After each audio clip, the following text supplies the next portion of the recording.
In the history of India's civil aviation industry, never been a situation of this big public chaos at the airports when India's one of the biggest domestic flyers literally came to a standstill. What happened next? Joining with us is the Union Civil Aviation Minister Mohan Naidu to speak on this, sir. Direct question. People on the airports, on the streets, at their homes are angry, frustrated because of what was allowed to happen in this country at the airports. What has been done so far to bring everything on track? Definitely it has been a very bad situation, especially for the last 3 days, the kind of chaos that has surrounded the Indigo operations. And since day one of this, which I would say is December 3rd, since we have started observing the major delays and cancellations, the priority from the ministry has been to take care of the passengers. We wanted the passengers who wanted to fly on Indigo in these flights, and whoever was waiting at the airports, or whoever was trying to catch the next flight at the earliest, or whoever was cancelling or trying to go back home. We wanted to cater for them and give that immediate relief, so that the discomfort or the inconvenience they were facing is at the minimum. So our approach started from there, and we have brought in certain instructions, and which were specifically towards Indigo, was to give that communication to them on when the next flight is going to be there. If it is cancelled, that do it on time. And if they are waiting for a longer period at the airport itself, take care of the food, water, accommodation, and whatever is necessary for that. So we started with that, and we slowly got in depth into the situation and kind of went into the long-term planning on how do we get the normalcy back into it. While the passengers who are waiting at the airports, because this has continued for 2 to 3 days, third, fourth and fifth maximum. So we wanted the people who were waiting at the airport to fly to their destination. So whatever little operations Indigo was able to do, we want them to do the priority for the people who have been waiting first. So let them get cleared, and then based on how much operations you can do, you curtail the operations to that extent, and wherever you're doing the cancellations, you immediately inform the passengers that this flight is being cancelled. And on top of that, if the cancellation is happening and the people wanted the refund, you do it in a very stipulated point of time. For that, we have also given order that by tomorrow, 8 p.m., all the refund operations for Indigo has to be finished. And there we have been also getting feedback on many other things, let us say for baggage claim. So there have been instances at the airport where people have traveled but the baggage has not probably arrived. So there was a problem on that. We identified that. We have instructed Indigo that within 48 hours, you're going to send all the baggage to their home. It is not the responsibility of the passenger, but it is your responsibility. So we have put maximum accountability on Indigo itself, because the problem started within their internal operations. So we wanted them to take accountability. We wanted to own up them to own up to the situation, and we have strictly instructed them, keeping the focus on passengers. So let them be cleared first, let the operation stabilize, and then we are looking at normalcy very soon, because today we have observed that many of the logging or the congestion that we have seen at the airports has totally been cleared, especially in the metro cities where there was a lot of this thing. And we have been doing reviews, we have been monitoring the situation, I can tell you, on real-time basis. We have been in the ministry very active for the last 3 days, and hourly updates we have been taking from all the stakeholders, and we have been taking decisions also on real time, so that the discomfort for the passengers is at the minimum. But sir, many of the viewers would believe that what you are mentioning is the periphery of it. The core problem remains there. It's not a bus operator, right? It is a flight operator, yes. India's biggest domestic flight operator. And they do not know that how many pilots they would need, and more so when the winter schedule was at the peak. How did this happen?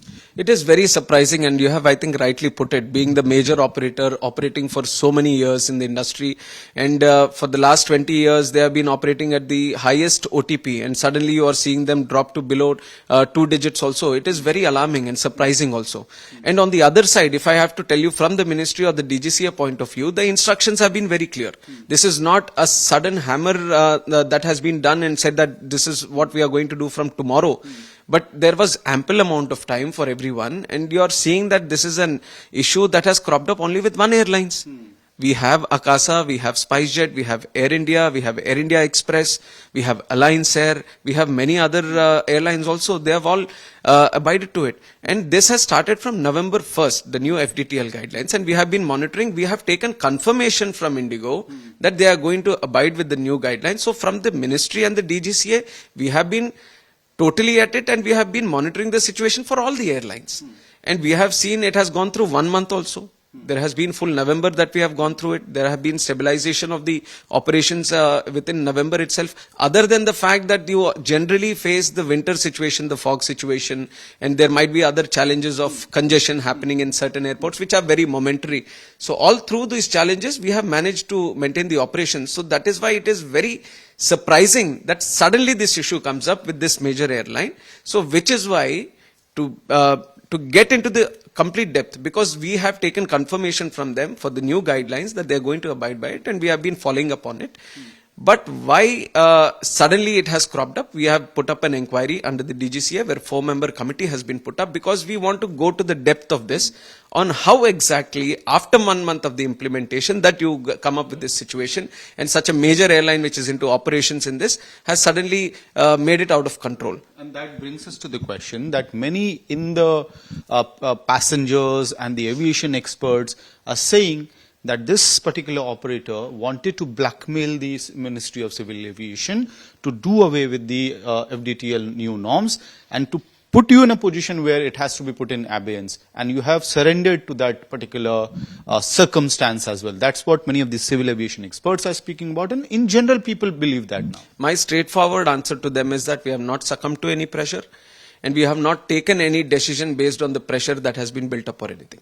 My first focus, which has been there from the day one of me being the minister, and the government's focus is also on the people of the country, especially the passengers who are traveling.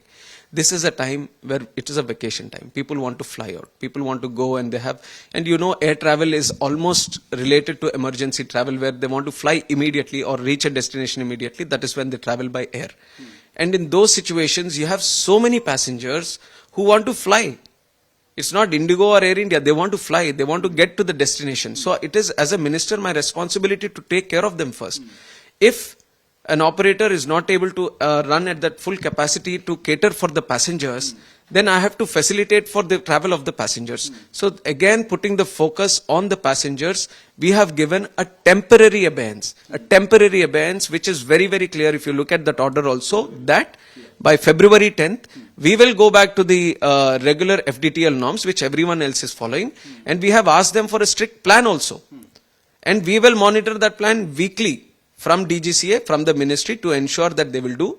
And this is a work in progress. We are also devising the guidelines that the safety or the FDTL norms are not affected much and the operation smoothen out, because of the keeping the season in mind, keeping the passengers in mind. This is not a country where 20 years the aviation was at a different scale, but today you're seeing every other day you have 5 lakh passengers growing. That is the strength of aviation today in the country. And you have to keep that momentum going on. What is the action that you are going to take against the Indigo officials, more so the CEO or the chief of operations there? Because it cannot be just a coincidence that everything came to a standstill in the first week of December itself. So people want to know that answer. What action? Action is definitely going to be there, but we want to follow a due process there, because tomorrow, once the action has been taken, it has to be thorough. It has to be thorough, it has to be scientific, it has to be backed by fact-finding and everything. So that is why, for one reason, where the committee becomes very, very important and the findings of the committee become very important.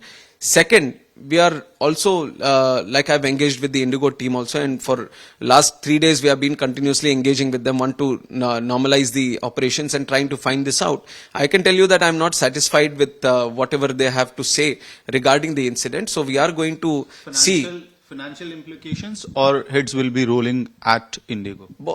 Everything. We will look at all angles, whatever the incident that has been created, anyone who is responsible or anyhow it is being responsible, or the kind of damage this whole incident has created, all angles feel so.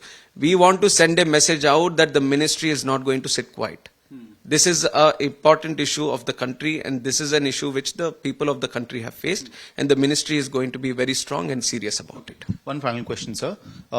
When the winter schedule comes, every operator comes to the DGCA seeking an increase in the number of flights to adjust the demand. If Indigo did not had enough number of pilots to run their normal operation, why did the DGCA give them more permission to run more flights, have more passengers on board? Will there be an action against the officials within the DGCA who possibly failed to monitor this? Because you will have to accept that there was problem within your ministry as well. We are definitely looking into it, but like I said, before the start of winter session, when we are trying to hand out the schedules, then we look at the acceptance from the airlines where they say that, see, this is the plan for us on how do we operate these things. Once we get the approval from the airline saying that this is the schedule that we want and this is the crew that we have to manage this schedule, only after thorough verification we give it to them. So the due process has been followed, but because of the scale and size of this incident that has happened, definitely we will explore all angles into this. Action within the ministry also possible. Definitely if it comes to that.